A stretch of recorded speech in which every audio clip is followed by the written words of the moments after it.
Hello,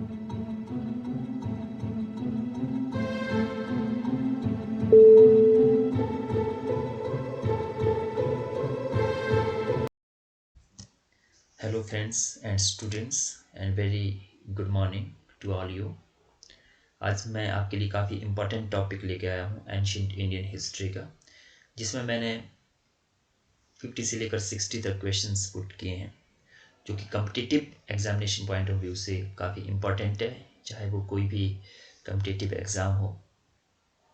और video को last तक देखिए, और अगर आपको वीडियो पसंद आता है तो मुझे लिखिए कमेंट बॉक्स में, तो मैं इसका सेकंड पार्ट आपके लिए बहुत जल्दी लेके आऊँगा, क्योंकि हिस्ट्री इतना लेंथी रहता है कि उसको एक पार्ट में कवर करना जो है वो काफ़ी मुश्किल है।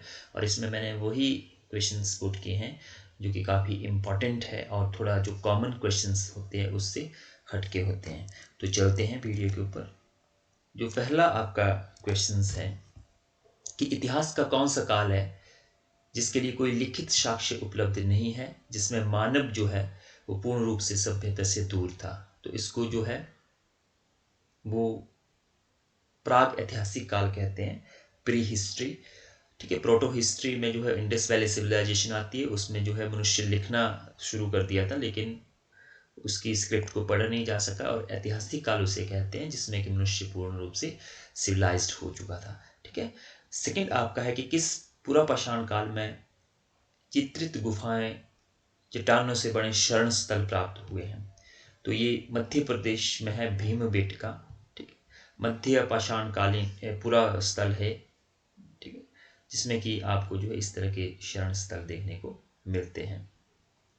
थर्ड है आपका कि किस मध्य पाषाण कालिक पूरा स्थल में पशुपालन के प्राचीनतम साक्ष्य मिले हैं, जिसका समय लगभग 5000 ईसा पूर्व हो सकता है। ये है आमदगढ़ और बागौर, मध्य प्रदेश और राजस्थान में दो ये आर्कियोलॉजिकल साइट्स है जिसमें कि पशुपालन के एंशिएंट एविडेंस जो है वो हमें मिले हैं। नेक्स्ट है मध्य पाषाण काल में प्रयुक्त होने वाले उपकरण बहुत छोटे होते थे, उसे क्या कहा जाता था? तो इनको माइक्रोलिथ कहा जाता था। काफ़ी छोटे छोटे ये औजार हुआ करते थे। नेक्स्ट हम चलते हैं कि किस नवपाषाण कालीन स्थल से कृषि के प्राचीनतम साक्ष्य मिले हैं। तो ये मेहरगढ़ से मिले हैं। नवपाषाण काल में जो है मेहरगढ़ में मनुष्य के द्वारा जो वो खेती करना स्टार्ट कर दिया था। किस नवपाषाण कालीन स्थल से गर्तवास, पिट्स हॉल, अनेक प्रकार के मृदभांड और हड्डियों के औजार मिले हैं? तो ये है बुर्जहोम और गुफकराल। ठीक है, तो इस तरह के पिट हॉल्स मिले हैं जहाँ पे मनुष्य जो है वो नवपाषाण काल में रहा करता था। नेक्स्ट है कि किस नवपाषाण कालीन स्थल से कुत्ते के साथ मालिक को दफनाया गया है? तो कुत्ता जो है वो काफ़ी एंशिएंट एनिमल रहा है, जो सबसे पहले मनुष्य के द्वारा पाला गया अपनी रखवाली के लिए। और वो पुनर्जन्म में विश्वास किया करते थे, तो जब मृत्यु हो गई तो कुत्ते के साथ जो वो मालिक को दफनाया गया। तो ये ग्रेव आप देख पा रहे हैं, ये नवपाषाण कालीन स्थल है जो कि बुर्जहोम में मिली है। तो काफ़ी इंपॉर्टेंट क्वेश्चन है और बहुत बारी जो है एग्जाम में ये आता है। एकमात्र ऐसा नवपाषाण कालीन स्थल, पूरा स्थल जहां से चावल के प्राचीनतम साक्ष्य लगभग 600 ईसा पूर्व प्राप्त हुए हैं, यह है कोली दहवा, इलाहाबाद उत्तर प्रदेश में ये जगह है जहां से चावल के सबसे प्राचीन एविडेंस जो नवपाषाण कालीन के हमें मिले हैं। नेक्स्ट है कि मनुष्य के द्वारा सबसे पहले किस धातु का प्रयोग किया गया? कौन सा मेटल था जो मनुष्य के द्वारा प्रयोग किया गया? तो ये था कॉपर, तांबा। ये आप देख पा रहे हैं, तांबे का दर्पण जो है वो इंडस वैली सिविलाइजेशन से हमें प्राप्त हुआ है। नेक्स्ट काफी इंपॉर्टेंट है कि एशिया की बोगजकोई नामक स्थान पर सर्वाधिक प्राचीन अभिलेख लगभग 1400 ईसा पूर्व जो है वो प्राप्त हुआ है। इसमें किस वैदिक देवता के नाम मिलते हैं? तो पेपर में आपसे ऑप्शन पूछा होता है और उसमें से जो है वो एक कोई और ऑप्शन दे दिया गया होता है, तो आप वहां पे कंफ्यूज हो जाते हैं। तो ये आप देख पा रहे हैं, ये है एशिया में बोजिस कोई इंस्क्रिप्शन है। यहाँ पे जो है कुछ वैदिक देवता के नाम मिले हैं, जिसमें कि इंद्र है, मित्र है, वरुण है और नासत्य है। ये चार देवता जो है वो इसमें मेंशन किए गए हैं। तो इससे जो है वो वैदिक देवताओं का हमें जिक्र मिलता है। ठीक है, एशिया माइनर में है ये, मध्य एशिया में तुर्की में ये अभिलेख है। सबसे अधिक स्तंभ लेख किस गुप्त शासक के द्वारा जो है वो जारी करवाए गए?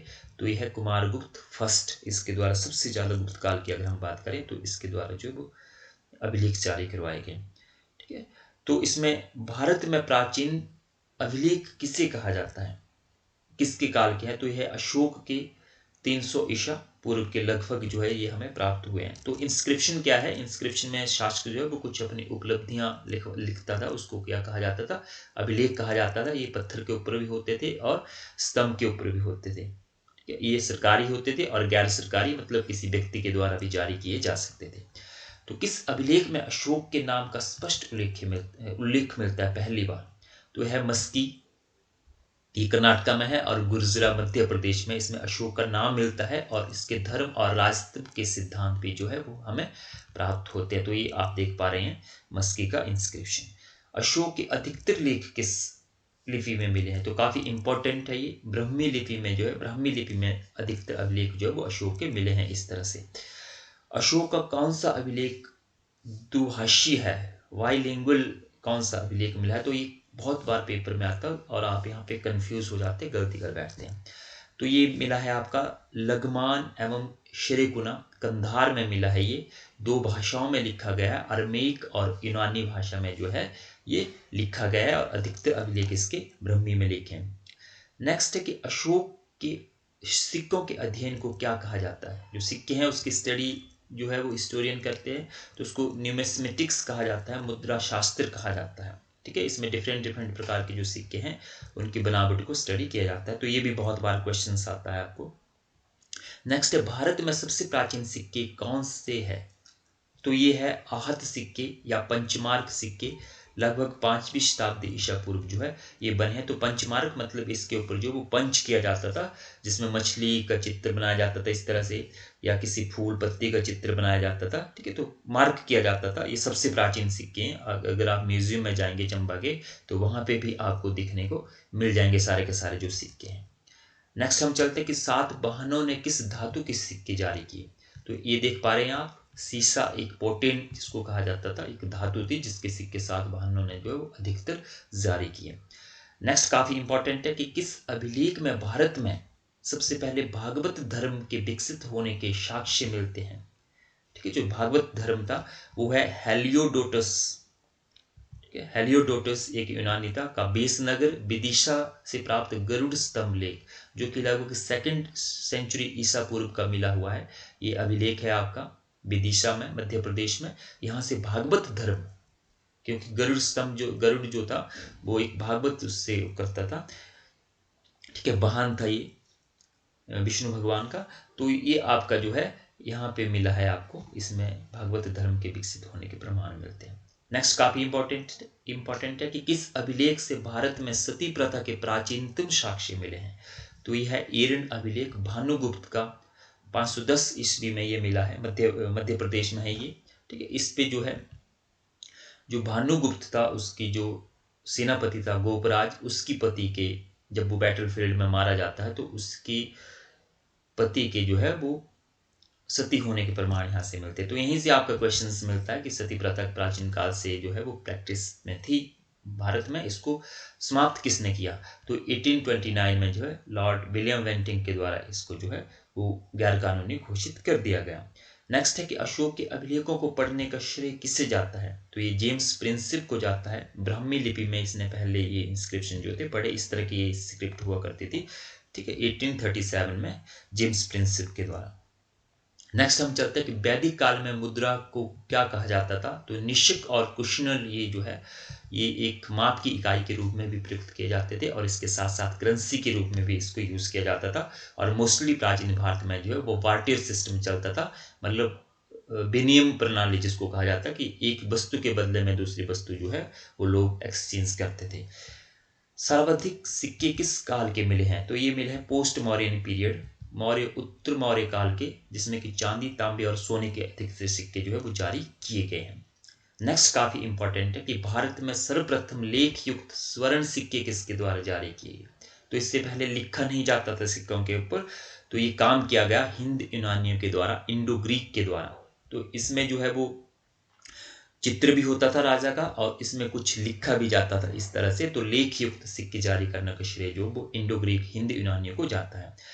किसके सिक्कों पर जो है बीणा बजाते हुए दिखाया गया। किससे सिक्कों पर बीणा बजाते हुए दिखाया गया है? तो ये समुद्रगुप्त को दिखाया गया। तो सिक्के काफ़ी रिच हिस्टोरिकल सोर्सेज है, जिसमें कि राजा के शौक का पता चलता है, उसकी जो है वो इकोनॉमी का पता चलता है, उसकी जो है वो आर्थिक स्थिति का पता चलता है।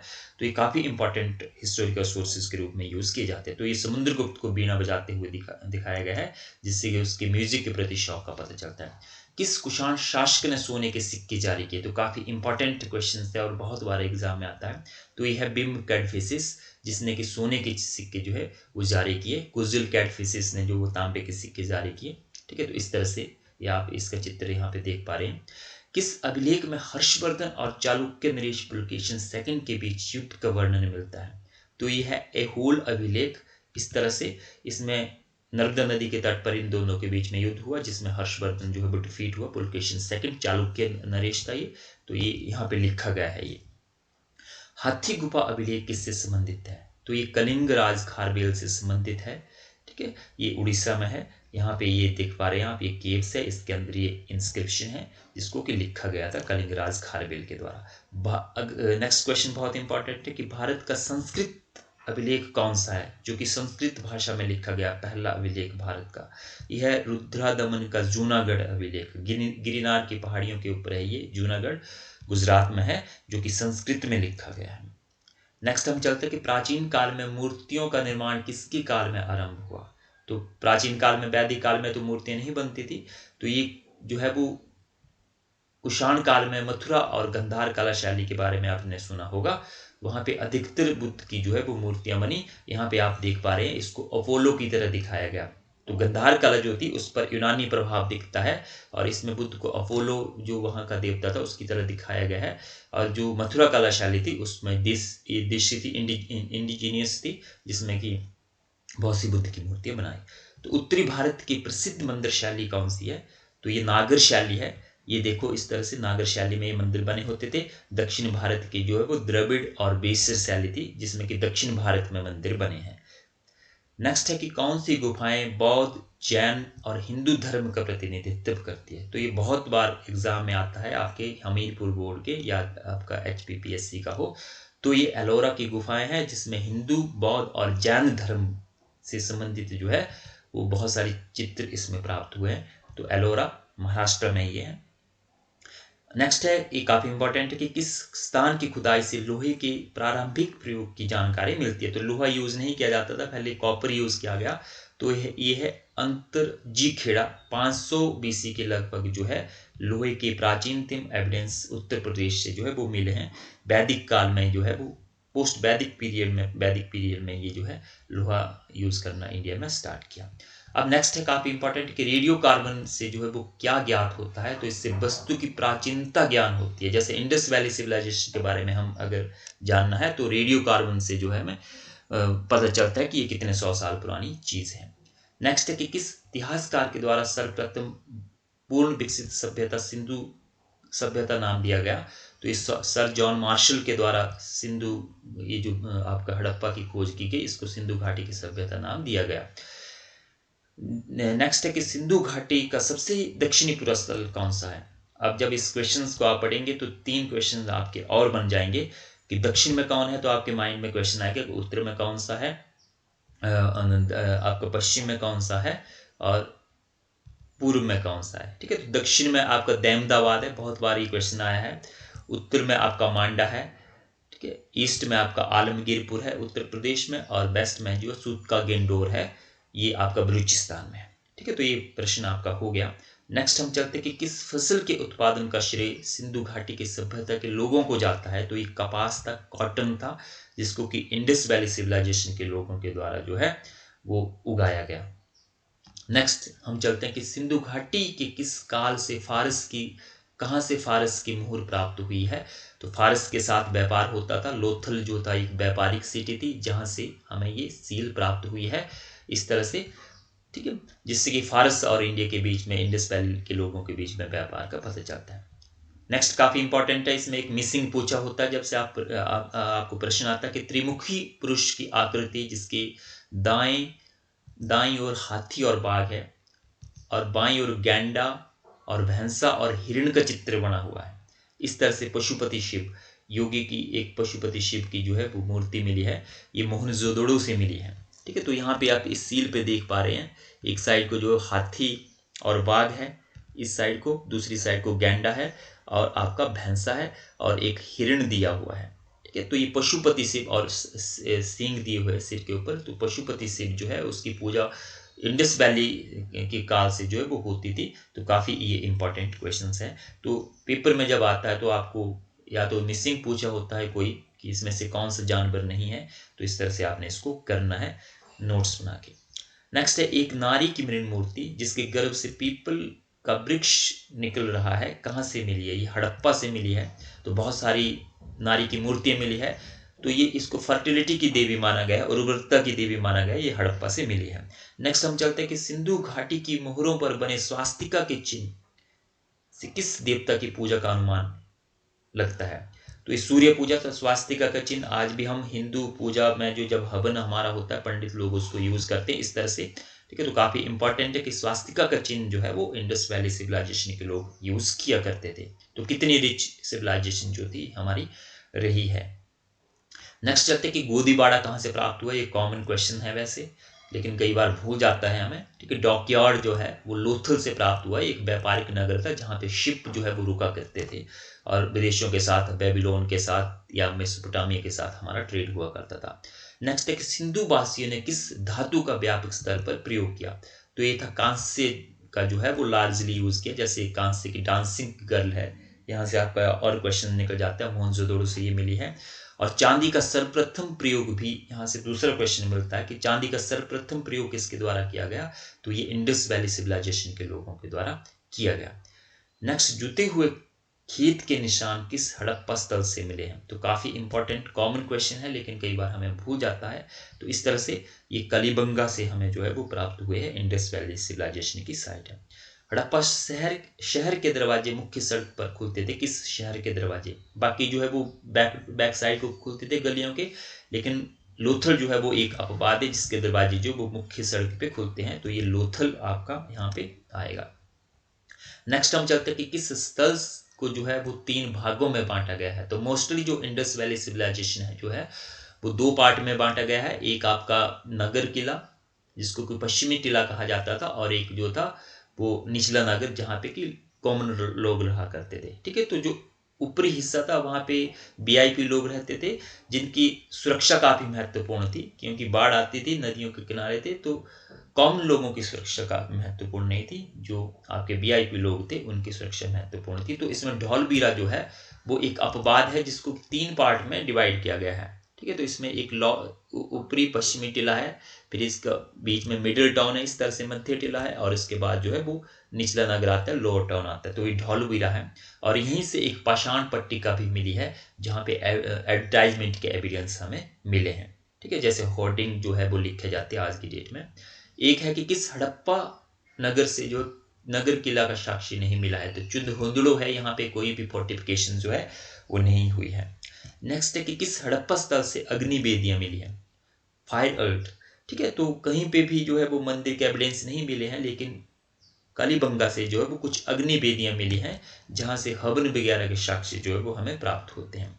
घोड़ा जो है वो मोस्टली यूज नहीं किया जाता था, लेकिन कौन सा ऐसा स्थल है, ये क्वेश्चंस बहुत बार आता है, जहां से घोड़े के अवशेष जो है वो मिले हैं? ये है सूरकोटड़ा, जहां से घोड़े की कुछ हड्डियां जो है वो हमें प्राप्त होती है। नेक्स्ट जो है वो सिंधु सभ्यता थी, कैसी थी? ये आती है कि व्यापारी थी या क्या था, इसमें कंफ्यूजन हो जाता है हमें कई बार। तो मातृ प्रधान थी। यहाँ पे जो है हेड ऑफ फैमिली जो होता था वो जो लेडीज होती थी वो होती थी। तो आज के डेट में हम जो है वो वीमेन की जो है वो बात करते हैं, उनके राइट्स की बात करते हैं, लेकिन ये सारा का सारा काम जो वो इंडस वैली सिविलाइजेशन के लोग आज से 5000 वर्ष पहले ही कर चुके थे। ठीक है, उनको अधिकार दे चुके थे। आज की डेट में हम बात करते हैं कि लेडीज़ के नाम पे राशन कार्ड बनने चाहिए, उनको जो है वो बहुत सारी फैसिलिटी गवर्नमेंट जो है वो प्रोवाइड करवाती है। तो इस तरह से जो है ये काफ़ी इंपॉर्टेंट क्वेश्चन आपका बनता है। नेक्स्ट आप आता है कि किस हड़प्पा स्थल से कब्र के साथ कुत्ते को दफनाया गया है? तो ये रोपड़ है, तो यहाँ पे भी पुनर्जन्म में विश्वास करते थे। रोपड़ में एक ग्रेव मिली है जहाँ पे मालिक के साथ कुत्ते को दफनाया गया है और कुछ और चीजें उसके साथ दफना देते थे। तो ये पुनर्जन्म का संकेत भी हमें मिलता है। नेक्स्ट क्वेश्चन काफी है इंपॉर्टेंट है कि 3 युगल समाधि, 3 कपल्स जो ग्रेव है वो कहाँ से मिली है? 3 लोगों को एक साथ दफनाया गया है, तो ये लोथल से प्राप्त हुई है। यहाँ पे आप देख पा रहे 1, 2 और 3, ये लोथल से हमें प्राप्त हुई है। हड़प्पा का महान स्नानागार कहाँ से प्राप्त हुआ ये तो आपको पता है, ये मोहनजोदड़ो से प्राप्त हुआ है, जिसके कि उत्तर और दक्षिण में जो है वो सीढ़ियाँ बनी हुई है। तो काफ़ी इंपॉर्टेंट क्वेश्चन से आपका बनता है कि मोहनजोदड़ो से और हड़प्पा से जो है वो ग्रेनरी एक अन्नागार के एविडेंस हमें प्राप्त हुए हैं। किसका ये मानना है कि हड़प्पा सभ्यता का पतन बाह्य आक्रमणों से हुआ? तो अलग अलग थ्योरी इसमें दी गई है, जिसमें एक थ्योरी ये बोलती है कि बाहरी आक्रमण थे और आर्यों के आक्रमण से जो है वो हड़प्पा सभ्यता का पतन हुआ। तो इसमें गार्डन चाइल्ड और मार्टिन व्हीलर का जो है वो ये मानना है। तो आई होप इससे आपको काफ़ी हेल्प मिली होगी, और इसमें बहुत सारे क्वेश्चंस जो है वो आपके जो डिफरेंट जो एग्ज़ाम है उसमें आते हैं। इसको आप नोट्स ना लीजिए, इसको आप तैयार कीजिए। Thank you very much. I hope आपको ये वीडियो पसंद आया होगा। नेक्स्ट मैं सेकंड पार्ट इसका लेके आऊँगा, उसमें कुछ वैदिक पीरियड के जो इंपॉर्टेंट क्वेश्चंस है बुद्ध काल तक मैं उसको कवर करने की कोशिश करूंगा, और उसके बाद आपका थर्ड पार्ट लेके आऊँगा। उसके बाद आपका एंशिएंट इंडिया जो है वो कंप्लीट हो जाएगा। Thank you very much.